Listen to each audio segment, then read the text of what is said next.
The western frontier was a place of dust, wind, and hard lessons, where the sun burned the earth by day and the coyotes sang to the moon by night.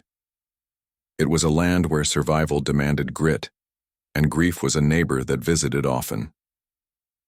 For Clara McAllister, grief had arrived far too early. Her husband Thomas had been a ranch hand with strong shoulders and a laugh that rolled like summer thunder. Together they had dreamed of building a small herd, buying more land, and maybe raising a family. But dreams were fragile things on the frontier, and a single raid had shattered theirs. The cattle thieves had struck at dusk, guns blazing, leaving Thomas bleeding in the dust. Clara had buried him beneath a lone cottonwood tree, the soil dry, and stubborn as if the earth itself resisted swallowing him. After that, Clara lived in silence. Her cabin stood on the edge of the settlement, a simple timber frame with a tin roof that rattled in every storm. Each day she rose with the dawn, lit the fire, and worked until the light faded. She grew vegetables in a stubborn patch of earth, fetched water from the creek, and mended whatever needed mending. There was no one to share her meals, no hand to hold at night. Only the wide, empty sky kept her company. It might have been loneliness that drove her to take in her neighbor's child. When poor Ellie Parker had died giving birth, her husband Samuel had been too broken to manage the infant alone. He wandered, drank, disappeared for days at a time. Clara, watching from the distance of her cabin, couldn't bear to hear the baby's cries echoing unanswered. So she stepped in. At first it was just a matter of feeding the child, rocking him when Samuel vanished. But soon she found herself arranging her life around him. She named him Matthew, though she whispered it only to herself, afraid Samuel might resent her presumption. His laughter filled the empty corners of her home. His tiny fingers curled around hers as if claiming her heart. Nights that once felt unbearable now passed in the rhythm of his breathing as he slept beside her. In a way, the baby saved her as much as she saved him. He gave her purpose beyond survival. He made her feel like more than just a widow clinging to memories. Clara told herself she was only keeping the child alive until Samuel got his footing again, but deep down she knew she had already given her heart away. Life followed this fragile new rhythm until one late afternoon when everything changed. Clara had gone to the creek with a bucket in hand, the baby strapped against her hip. The water sparkled beneath the fading sun, cool and inviting. She set Matthew down on a blanket and bent to fill her bucket. That's when she saw him.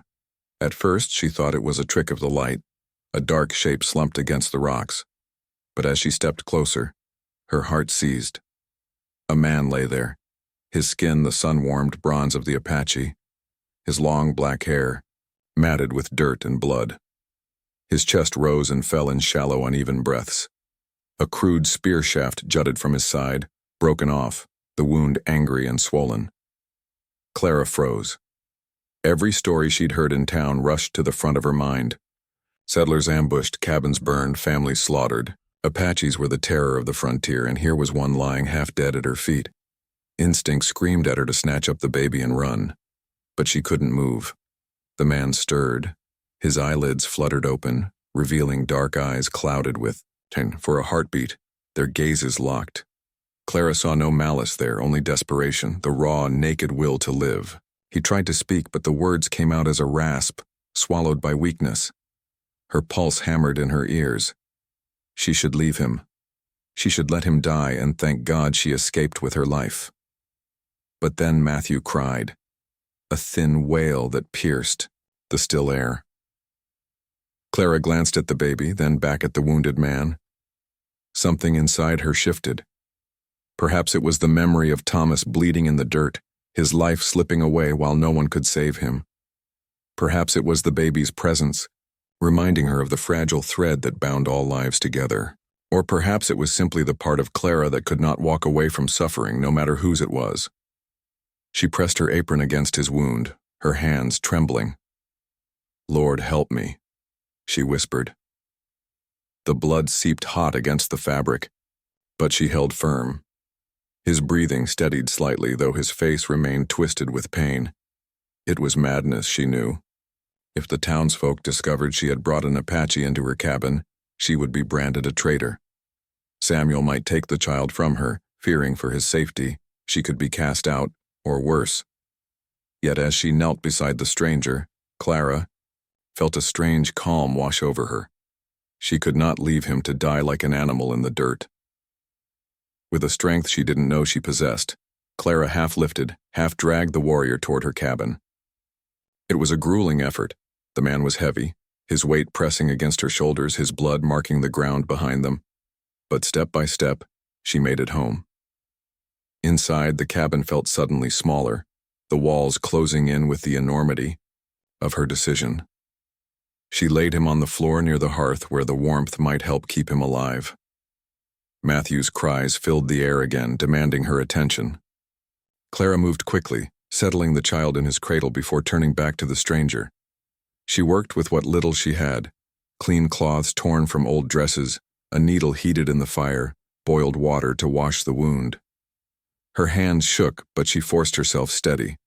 The warrior drifted in and out of consciousness, sometimes groaning, sometimes muttering words in a tongue she did not understand. She stitched the wound as best she could, whispering prayers with every pass of the needle. When at last the work was done, she sat back exhausted. The man's chest rose and fell more evenly now. His face, though still strained, looked less pale. Clara wiped the sweat from her brow and glanced at Matthew, who had finally drifted to sleep. The room was quiet, save for the crackle of the fire and the stranger's ragged breathing. Clara sat in the shadows, her heart still racing. She wondered what fate she had invited into her home. A part of her feared she had just sealed her doom. Yet another part, deeper, quieter, felt something else. In saving his life, she had crossed an invisible line, one she could never uncross. Whatever happened next, her world would never be the same. That night, Clara kept vigil over the warrior. She tended the fire, rocked the baby, and watched the man's chest rise and fall. She did not sleep. She could not. Somewhere outside, a coyote yipped at the moon, its call long and mournful. Inside, Clara whispered a single thought to herself. This man is no friend, but neither is he my enemy. He is simply alive, and for now that must be enough. Morning came pale and golden, spilling through the cracks in Clara's shutters. The night had been long, her nerves stretched thin between the cries of Matthew and the groans of the wounded warrior on her floor. But the dawn brought no peace. Only the reminder of the impossible secret she now harbored. The Apache still lived. His breathing was steadier than before, though fever shimmered across his skin, beading his brow with sweat.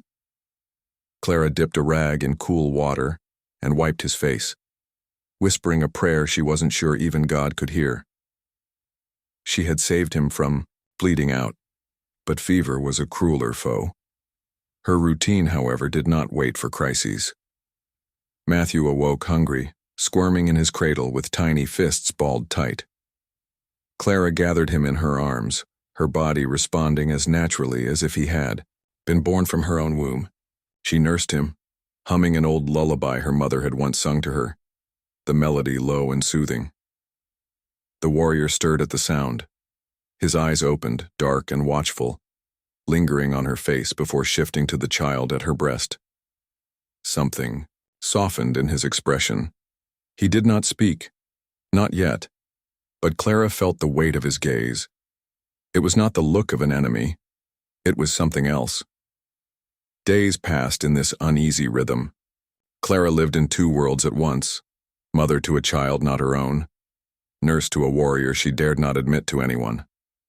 She moved between them with quiet determination, though fear never left her side. Each trip to the creek, each crack of hoofbeats on the road, sent her heart racing with dread that someone might discover the secret within her cabin walls. The warrior grew stronger. He still could not rise on his own, but his eyes followed her now, sharp and thoughtful. When Clara fed Matthew, rocking him gently against her shoulder, she would sometimes glance up to see the warrior watching, not with hunger, nor with malice, but with something that felt almost reverent. It unnerved her, yet it also stirred something deep inside her chest. On the fourth night, as the firelight flickered across the cabin walls, the warrior finally spoke.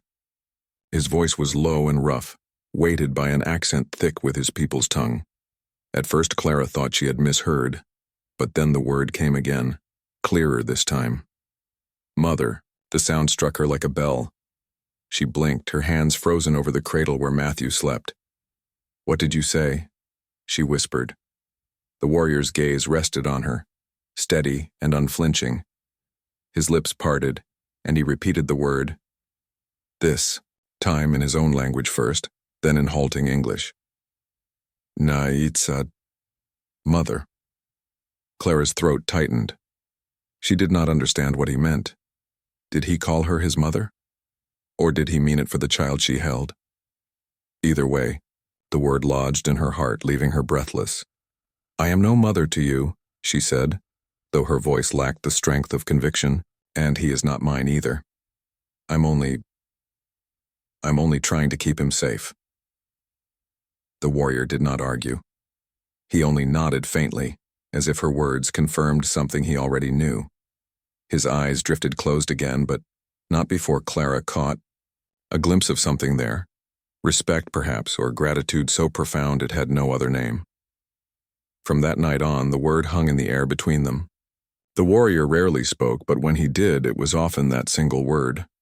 Sometimes he whispered it when she fed Matthew, as though naming her role more truly than she dared herself. Other times, when fever gripped him, he muttered it like a plea. Each time Clara felt it settle deeper into her bones. She began to wonder about his story. What had brought him so far from his people? Who had wounded him so badly he nearly bled to death by the creek? Had he a family somewhere? A wife? A child? Who might be waiting for him even now? She would never know. Yet she found herself caring, despite the mystery. There were moments in the quiet after Matthew had fallen asleep when she dared to meet his eyes without fear. They were dark and deep, reflecting not the savage cruelty she had been warned of in town, but the same aching loneliness that haunted her own nights. In those moments, Clara realized how thin the line truly was between enemy and stranger, between stranger and friend. One evening, as she spooned broth to his lips, her hand brushed his by accident. His skin was warm, roughened by years under the sun. He did not flinch, nor did she pull away immediately. Their eyes met, and for a heartbeat, the silence between them was heavy with something unspoken. Clara broke it quickly, retreating into the safety of her chores, but the memory lingered long after. Outside, the prairie rolled on indifferent to their fragile world. But inside that cabin, bonds were being woven, not of blood nor of choice, but of necessity and something deeper, something neither of them dared name. By the second week, the warrior could sit up against the wall, though his movements were slow and pained. Clara worried the townsfolk might notice if he lingered too long, but sending him away while he was still weak felt like signing his death warrant. She told herself she was only keeping him until he could walk, but her heart whispered otherwise. One morning, while she rocked Matthew, she caught the warrior staring not at her but at the child. His lips moved in a soft murmur of Apache words, his tone gentle. Clara asked what he said, and after a pause he answered, "Strong boy. Lucky boy. He has mother." Her breath caught again. She wanted to protest, to tell him Matthew was not truly hers, that she had no right to that title. Yet the words died on her tongue, because in her heart she was Matthew's mother, at least in every way that mattered. And somehow this warrior, this man from a world apart from hers, had seen it clearer than she had herself. The strangeness of it gnawed at her. In town, people whispered that Apaches were wild animals, incapable of tenderness or honor. Yet, here he was, seeing her more truly than her own neighbors ever had. It unsettled her, yes, but it also warmed her in ways she had not felt since Thomas's laughter filled their home. Clara lay awake many nights, listening to the baby's steady breaths and the warrior's occasional sighs. She knew she was walking a dangerous path. The frontier was unforgiving of such secrets, but the bond had been forged, silent yet undeniable. She was mother, not only to the child, but in the warrior's eyes as well.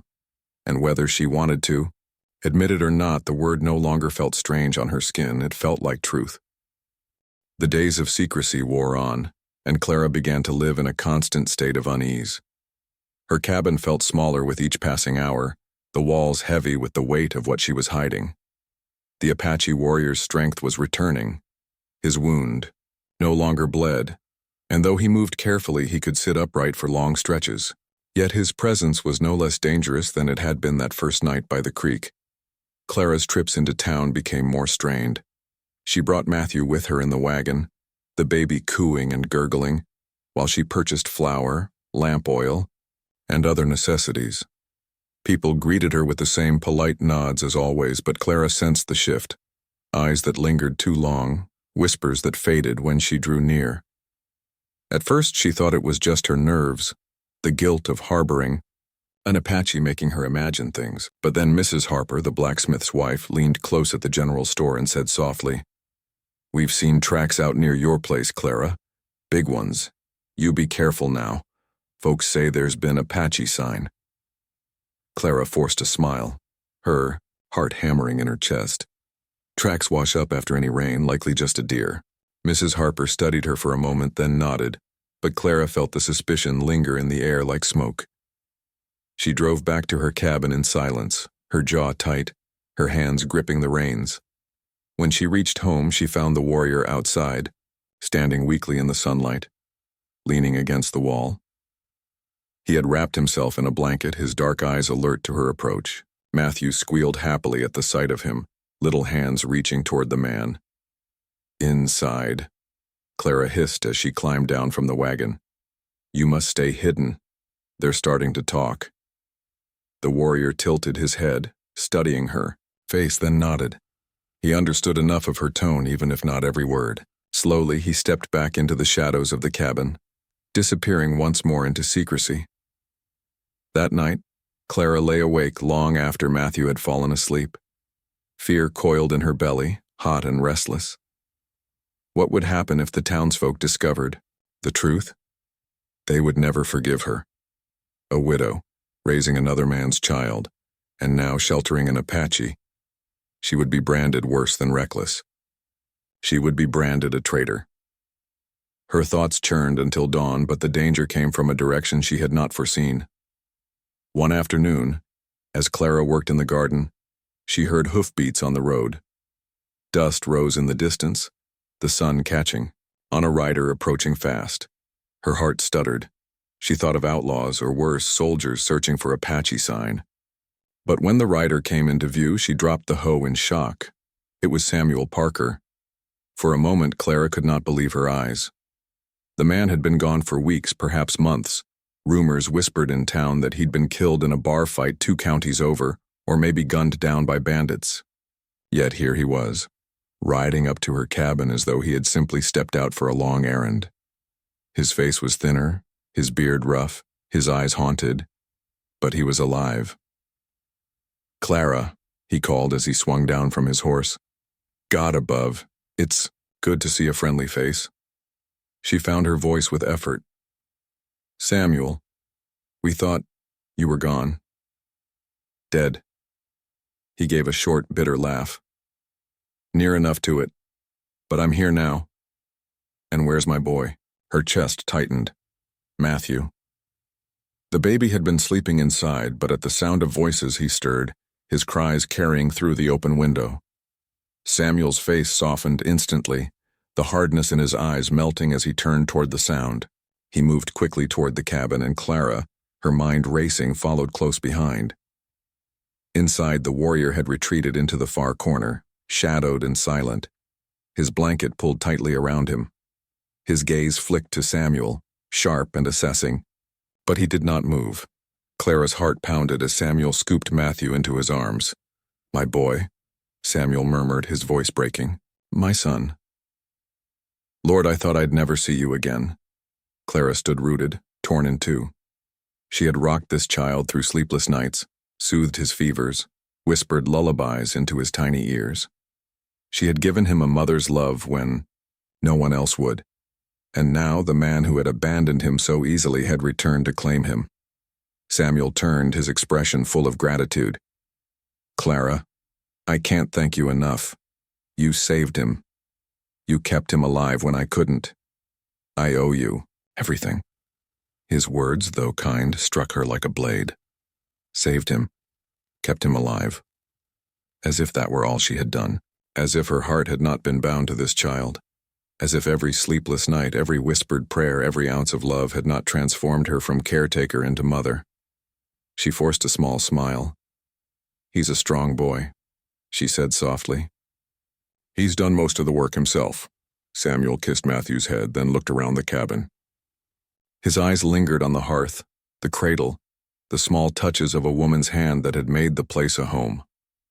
For a moment, Clara thought he might sense the other presence there, the shadow of the Apache who watched silently from the corner. But Samuel's gaze passed over without suspicion, too consumed by his reunion with his son.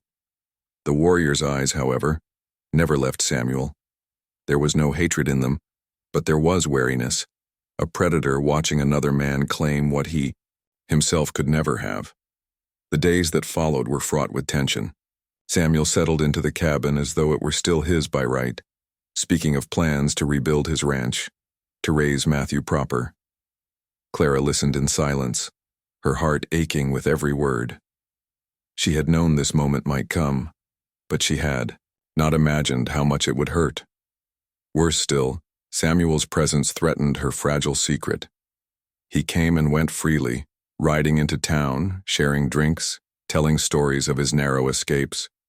It was only a matter of time before someone followed him back, before someone noticed the extra shadow moving behind Clara's walls.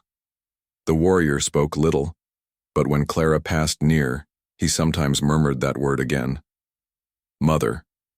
It was both a comfort and a curse, for though it reminded her of the bond she could not deny, it also sharpened the fear gnawing at her heart. If Samuel knew, if the town knew, everything she had built could crumble in an instant. One evening, as the sun dipped low and painted the prairie gold, Samuel turned to her and said, "Clara, I've been thinking. You've done more for me and my boy than I could ever repay.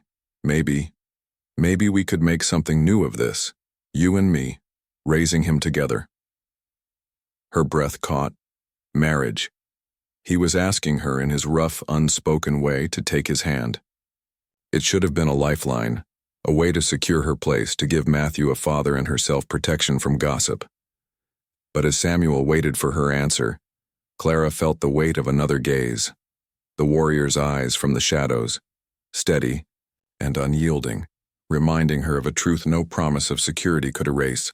She was already a mother, but not in the way Samuel believed, and the secret that bound her to that truth was one step closer to shattering. The prairie had a way of reminding its people that peace never lasted long. For Clara, the fragile balance of her life, Samuel back under her roof, the Apache hidden in its shadows, and Matthew caught between them, was a storm waiting to break. She felt it in her bones, like the weight of thunderclouds pressing against the horizon. It came one evening, sudden as lightning. Clara had been hanging laundry in the yard when the sound of hooves shattered the calm. She looked up, expecting Samuel, but instead saw 3 riders cresting the hill. Men she did not recognize, their hats pulled low, rifles slung across their backs. Her pulse quickened. They rode not with the weariness of neighbors returning home, but with the sharp purpose of wolves closing on prey. She snatched Matthew from his blanket on the grass and rushed toward the cabin, shouting for Samuel. He appeared, from the barn, pitchfork in hand, his face grim. "Get inside," he barked. Clara obeyed, her heart hammering. She bolted the door and clutched Matthew close, rocking him though her own hand shook. Through the small window she watched as the riders dismounted. "Evenin', Parker," the tallest one drawled. His smile was thin and dangerous. "Heard tell you been settling back in. Shame about that ranch of yours. Burned to the ground, ain't it? Lot of folks might say you owed money you never paid." Samuel tightened his grip on the pitchfork. "I don't owe you a damn thing, Colt." The man's smile widened. "Reckon you do. And we've come to collect. Ain't that right, boys?" The other 2 chuckled darkly. One spat in the dirt. Clara's chest constricted. These weren't neighbors. They were outlaws. And Samuel was alone against 3 armed.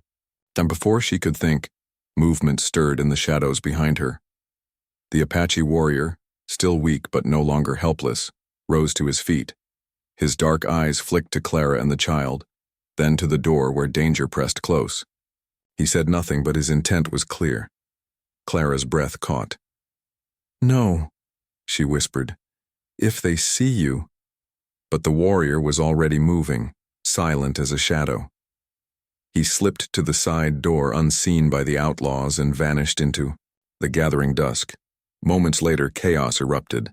Samuel shouted as one of the outlaws lunged at him. The sound of fists striking, boots scuffling, and curses filled the yard. Then a cry of surprise split the air, followed by a heavy thud. Through the window, Clara saw the Apache, her Apache, as her heart dared to call him, burst from the darkness, tackling one of the men to the ground. His blanket fell away, revealing the scars of battle, the sinewed strength that even wounds had not stolen. The outlaws staggered back in shock. "Apache!" one of them screamed, fumbling for his rifle. Panic rippled through the group, their bravado shattered by the sudden primal fear settlers carried for warriors of the desert. The Apache moved with fierce precision. He struck low, knocking the rifle away, then swung with the fluid strength of a man who had lived his whole life in combat. Samuel, seizing the moment, drove his pitchfork into the ground between them, blocking another attacker. Inside the cabin, Clara clutched Matthew tight, torn between terror and awe. The warrior fought not for himself, but for them. For her, for the child, even for Samuel. Every strike, every risk he took was a shield between danger and her fragile world. The fight ended as quickly as it began. Bloodied and humiliated, the outlaws stumbled back to their horses, cursing and spitting. "This ain't over, Parker," Colt shouted as he mounted. "You'll pay, all of you, and that squaw lover too." They rode off, leaving only dust and the acrid taste of violence in the air.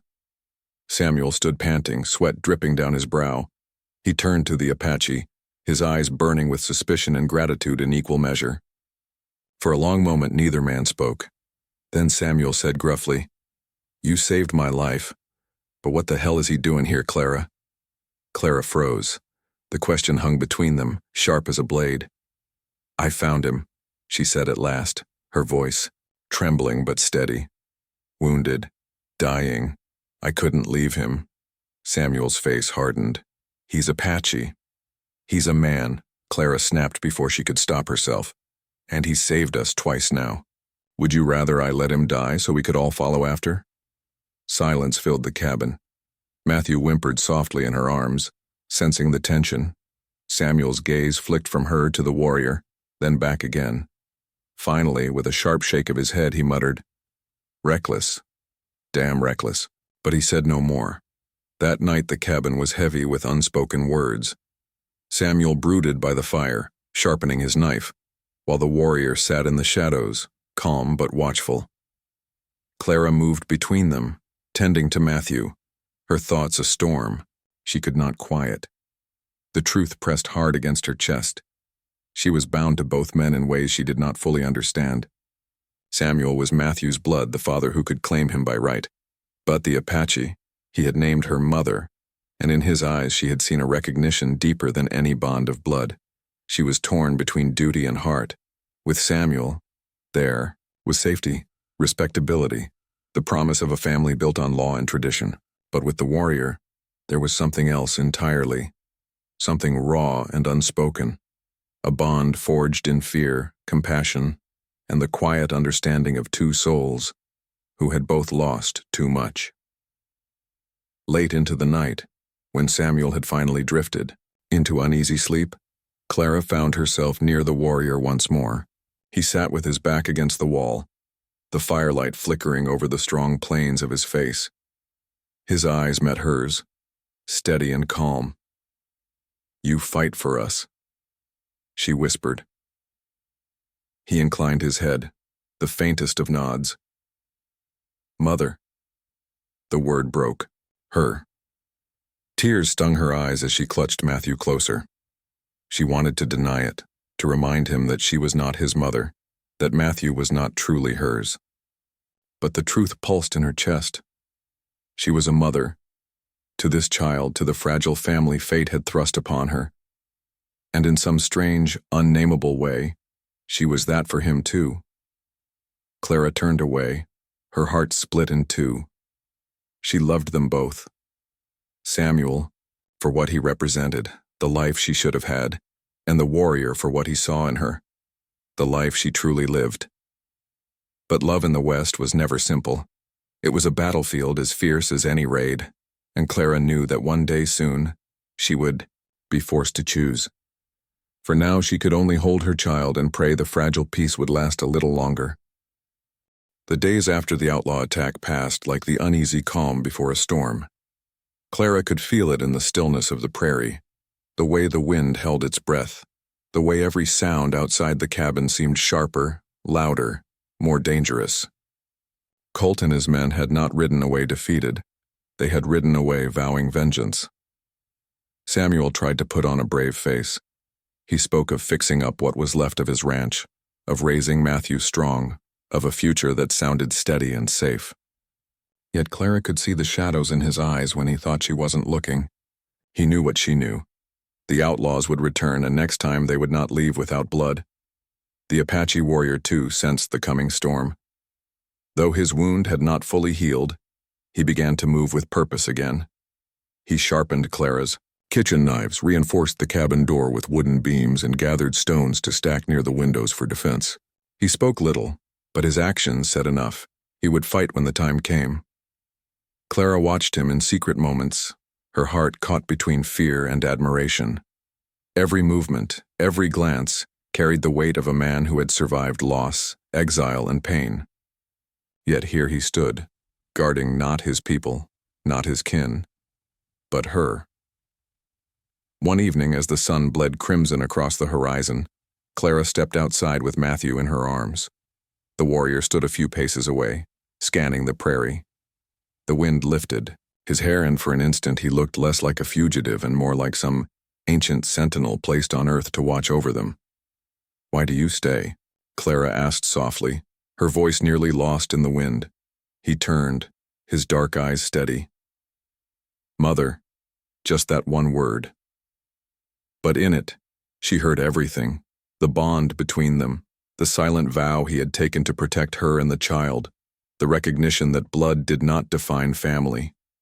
Her throat tightened and she whispered back, "Then we will stand together."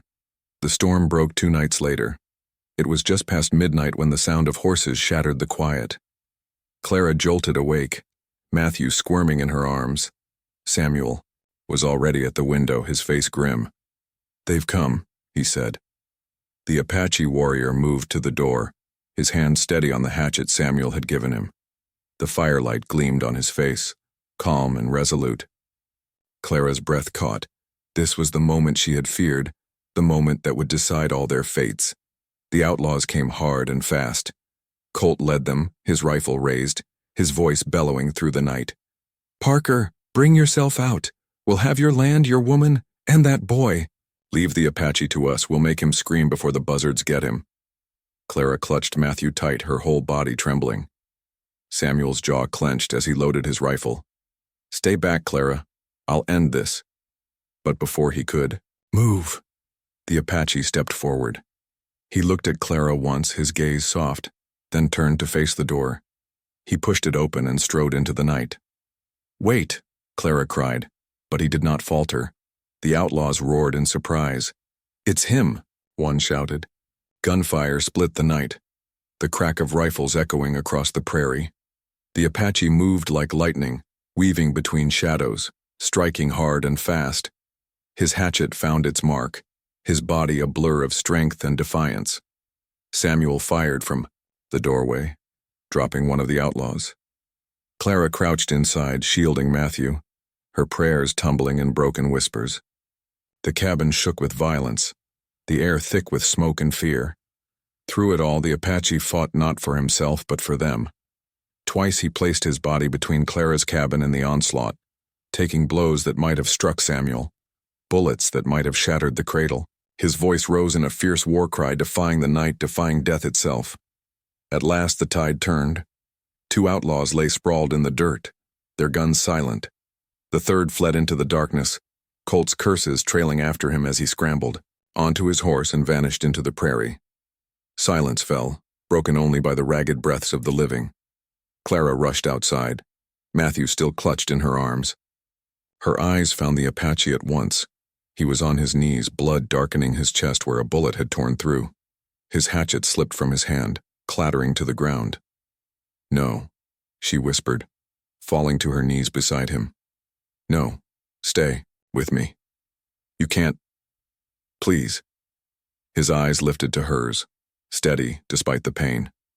He reached out, his rough hand brushing Matthew's cheek, then resting briefly over Clara's heart. His lips formed the word, one final time. "Mother." Then, his hand fell and his eyes closed forever. The night swallowed Clara's sobs. She clung to Matthew, her tears wetting the child's hair, while Samuel stood silent nearby, his face shadowed with grief and guilt. They buried the warrior at dawn beneath the cottonwood tree where Clara had once buried Thomas. She laid wildflowers over the mound of earth, her heart heavy yet strangely at peace. He had died as he had lived in her care, not as an enemy, not as a stranger, but as part of her family. Life moved forward, as it always did on the frontier. Samuel rebuilt his ranch with Clara's help, and together they raised Matthew, the boy growing strong and bright under their watchful eyes. But though the days filled with chores, laughter, and the slow rebuilding of trust between man and woman, Clara never forgot. On quiet nights, when the fire crackled low and Matthew slept soundly, Clara would sit beneath the cottonwood tree and whisper stories. She told the boy of the warrior who had fought for them, who had called her mother, who had given his life so they might have one. Matthew grew up knowing the tale not as legend, but as truth. To him, the Apache was not a nameless savage, but a guardian, a man of honor whose sacrifice was carved into the heart of their family. And Clara, though she lived, loved, and built anew, carried the warrior's word with her always. It was not just a name, it was a legacy, a reminder that motherhood was not bound by blood, that love could cross the fiercest divides, and that sometimes the truest family was the one forged in fire, loss, and sacrifice. In the end, she was a mother, his mother, Matthew's mother, a mother to all who had needed her. And on the western frontier, where grief and survival so often walked hand in hand, that was the greatest love tale of all.